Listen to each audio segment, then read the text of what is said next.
Hello and welcome to the Melvin Evans Tour of Epynt, here up on the Epynt range in the mist. It's the first round of the Pro Tyre MSA Asphalt Championship and the drivers are in for a fantastic day on the demanding military roads. Oh, I think the man to beat today, I think it would be Damien Cole, although Melvin won't be far behind, I'm sure. But Damien is the man today that all eyes are going to be on, I think. I think Melvin will go very well, so it's going to be a hard day, I think, very fast. So we'll just see what we can do on the first loop and see where the times are. Well, you know, Damien Cole would be the man, shouldn't he? You know, he comes with nearly every rally that's up here. Like we were looking back, Mario, my boy told me yesterday, like I did this event in the Subaru 6 years ago. So I think I'm going to be a little bit rusty, but Damien should be the pace setter, I thought, and Bob's been up here a few times, but you know, you can't underestimate people like Jason here. He's a British historic champion and all that stuff, you know, he's out often, so I'm just the old man following behind. A great day, the start of the championship, it's finally here. What does it mean to you as a company? Oh, excellent, just to support and put something back into the championship. We supply all the major manufacturers, and for us to be able to assist and, you know, give the people the tyres they want, for us, fantastic. You've got a lot of your dealers come here to help you as well. How many tyres have you brought here this weekend?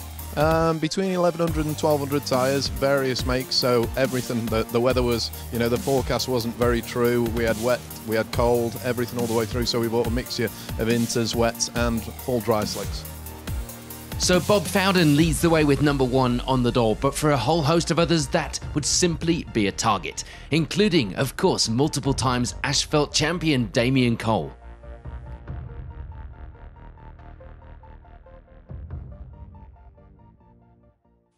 Onto that asphalt then, and it would indeed be Damien Cole and Jamie Edwards leading the way, but that would only be on paper. The times at the top of the leaderboard actually dead level. And tied on times with Cole will be Melvin Evans and Mark Glenister, joint fastest over the opening 2 stages of the day. A good start, having not been in the car or over these stages for some time. Last year's rally winner Bob Fowden with Aled Davies alongside will be third at this stage. The pair matched the stage 1 time of our rally leaders, but will be 4 seconds slower on the longer test of the morning loop. Jason Pritchard and Phil Clark bring out the S2000 this weekend, due to the focus being up in Cumbria. A disadvantage on the longer straights, losing around 10 seconds on the opening stage alone. Not helped either with a small spin on the first corner of the day. They lie in 4th place for now.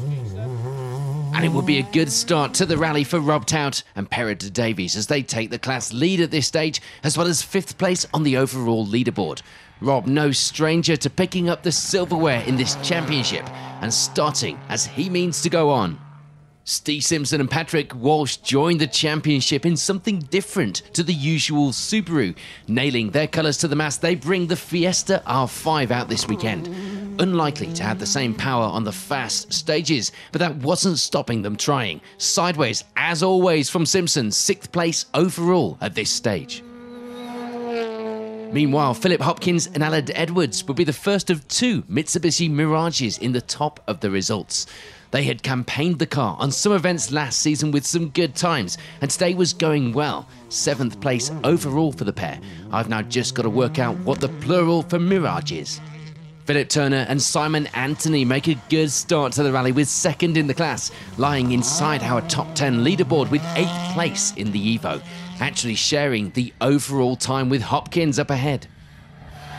Adrian Spencer and Matt Daniels will be another pair to suffer with a spin on the opening stage of the day, losing themselves a handful of vital seconds and ending the morning with 9th place. The time lost could have been the difference in this and 7th place.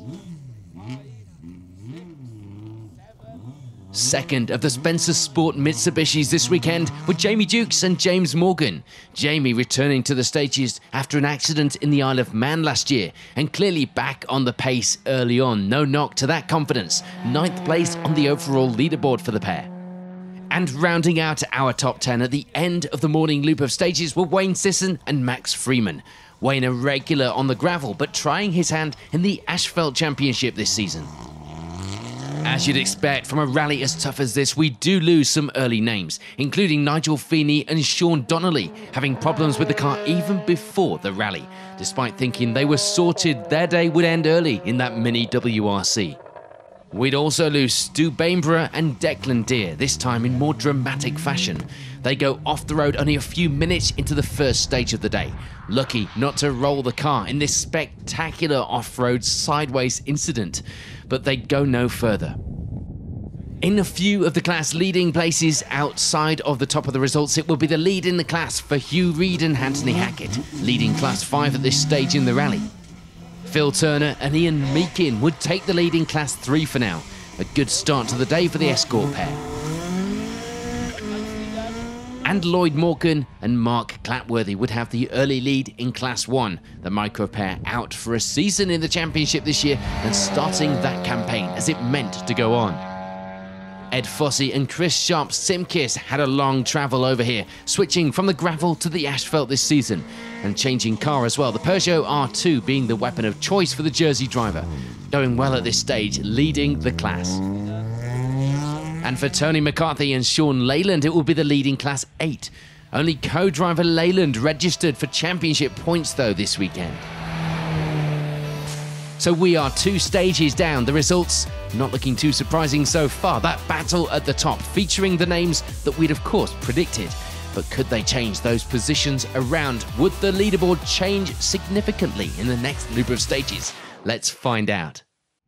On to that next loop of stages then, a repeat of the previous 2, and it would be all change at the top. Melvin Evans and Mark Glenister changing that equal number 1 spot into their own number 1, leading the way by 11 seconds now. So that, of course, means second place for Damien Cole and Jamie Edwards. They wouldn't be losing any time. In fact, they would be pulling away from the others behind. So all they could do was keep going and see what the afternoon held. An early sign of the pace that is to come in this championship. There wouldn't be any change to third though. Bob Fowden and Aled Davies holding that spot. They have slipped back a little more from Cole, but their advantage in third place was looking like a strong one. Outside of the podium places, it will be 4th for Jason Pritchard and Phil Clark. Those long straights on the rev limiter in the S2000 would surely be a worry for the pair, putting some grey hairs on Jason's head no doubt, but the car was performing well otherwise. They keep a good advantage in 4th. A bit of a change to 5th place. Steve Simpson and Patrick Walsh on the pace now and moving up a position in this loop of stages. Only 7 seconds back from Pritchard now, chasing him hard, and they'd have that 4th place in their sights as a result. 40, 3 left, don't cut, into, 3 right into a crest, flat 1 left cuts, 100, sorry, go on, jump into, 3 right, 40, crest, flat 3 left into flat crest, and that move for Simpson would see Rob Tout and Perida Davies drop down to 6th. It wasn't changing the class lead for the pair though. They still lead the way there going into the afternoon stages. There's frustration for Philip Turner and Simon Anthony, suffering with clutch issues on the car. They do get to the end of stage 4, but those problems would sideline the pair after that. So for the Subaru WRC pair of Adrian Spencer and Matt Daniels, it will be 8th place at this stage. But that would of course change in the next stage with the loss of Turner from the leaderboard. Finding the stages slippery, but they are managing to keep it on the road. And Spencer having a good time out there. More attrition though this morning. We lose Jamie Jukes and James Morgan, the pair retiring the Mitsubishi Mirage in this morning's 2nd loop of stages. That then leaves Philip Hopkins and Aled Edwards, the only one left in the team, ending the morning with 9th place overall in their Mirage. And rounding out the top 10 leaderboard now were Richard Clues and Hamish Campbell. Sadly, they would encounter problems with the car, calling it a day soon afterwards. A very unfortunate, early and rare retirement for the pair. Let's move on from the top 10 then to look at some of the classes outside of the top of the leaderboard. And it will be 3rd in class 6 for Wayne Sisson and Max Freeman. That due to change with the loss of Clues from the next stage's results, of course. Hugh Reid and Anthony Hackett lead the way in class 5 at the midpoint in the rally. The Darien pair, the first of the 2-wheel drive crews on the leaderboard at this stage as well. And our class 3 leaders, Phil Turner and Ian Meakin, would continue to hold on to that place into the afternoon. putting on those good times to keep a reasonable lead in the class as well.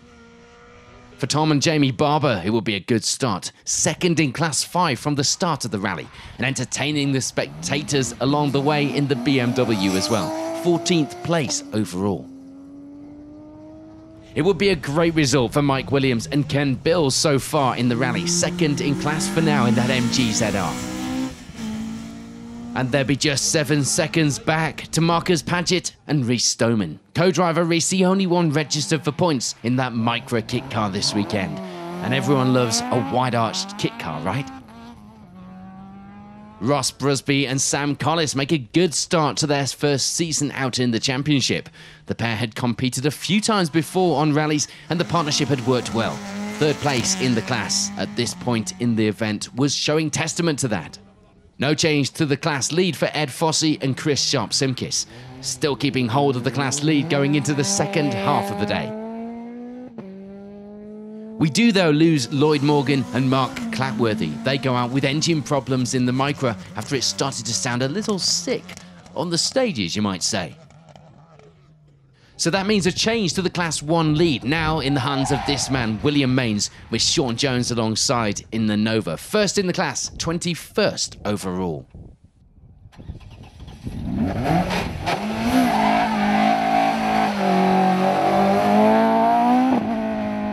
Roger Priestnall and Jamie Forrest were back, another gravel regular out trying the asphalt this season, and after a while out of the car as well, they lie in second place in class for now and 26th on the leaderboard.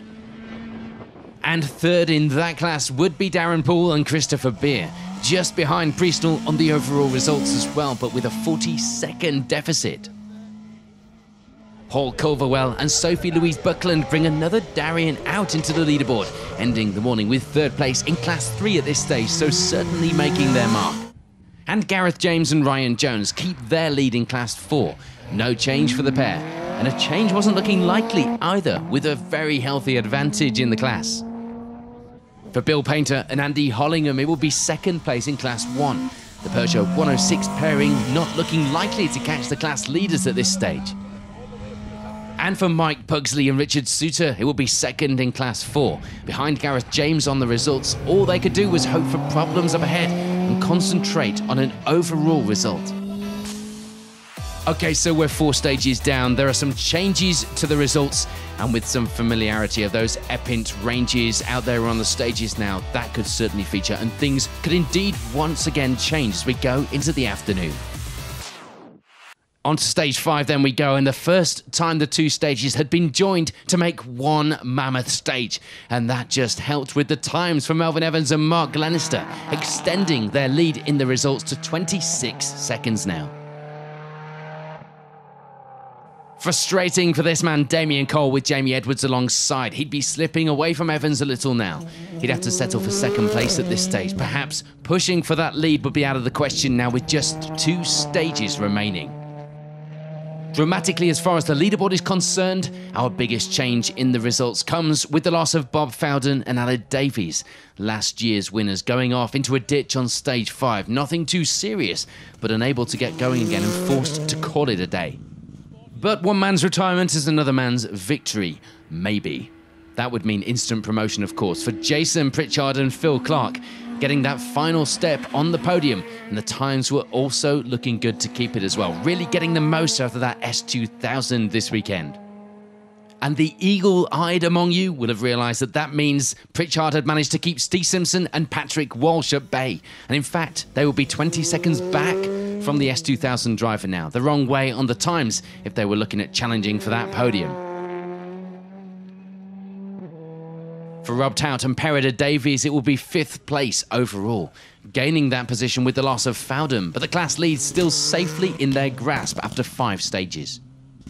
Adrian Spencer and Matt Daniels were having a great day, managing to keep the car pointing in the right direction now, and ending the morning with 6th place overall, 35 seconds back from Tout.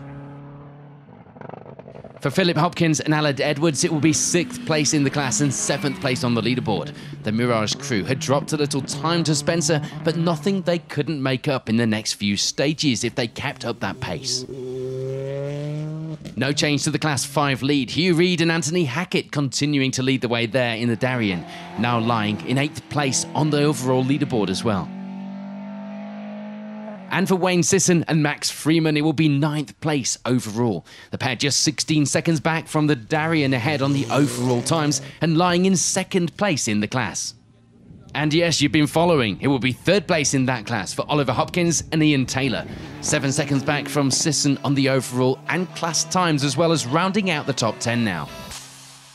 So with stage 5 complete, the crews have just 2 stages left to try and change or indeed consolidate those results. But with the threat of rain on the way, things could really just change for anyone, regardless of the place they hold at the moment on the leaderboard.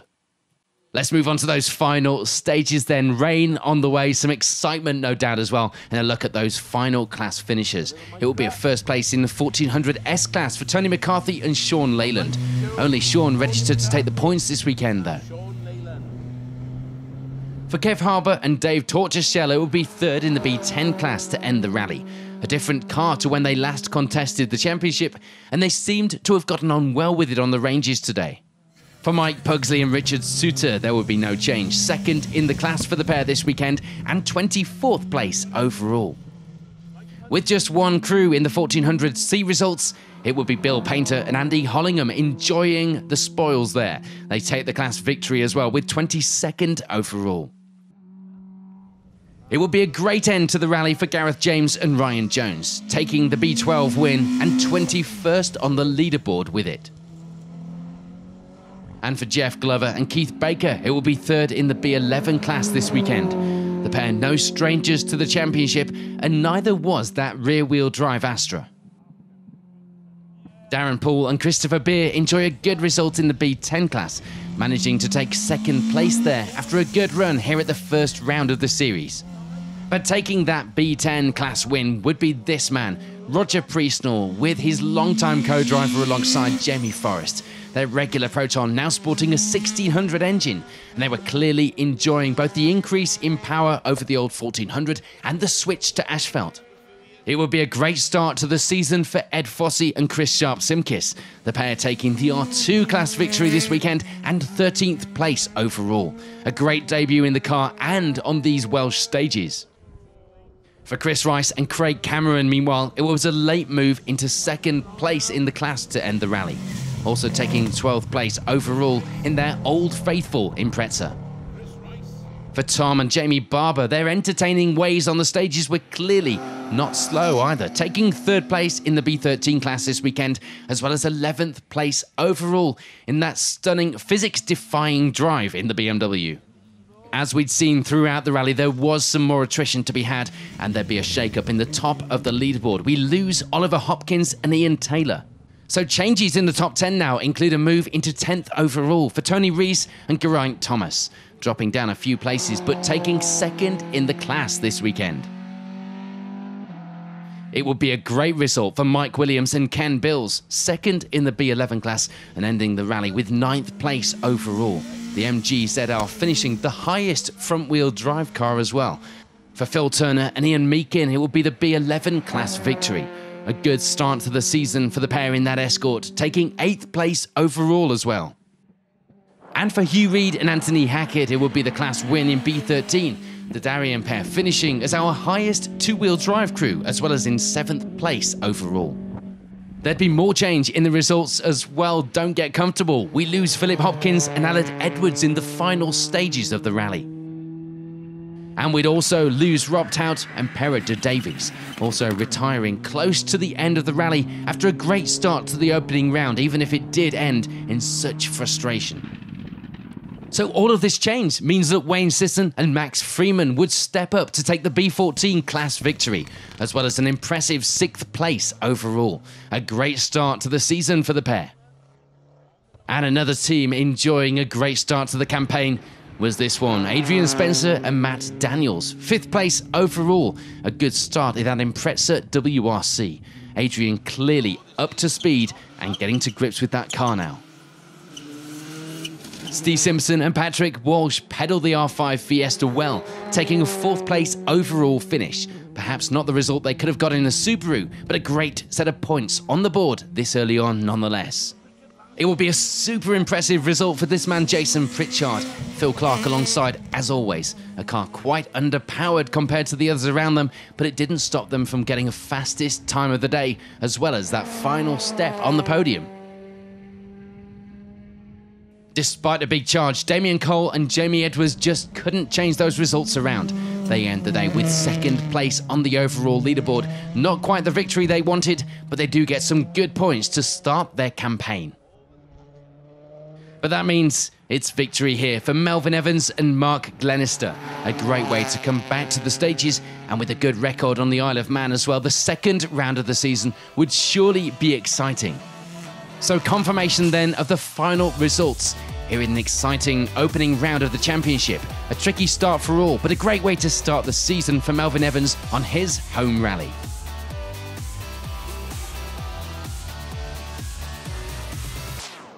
Well, what a fantastic win, Melvin. Yeah, it was good, you know. I started off sensibly, really, just to see what the pace was like.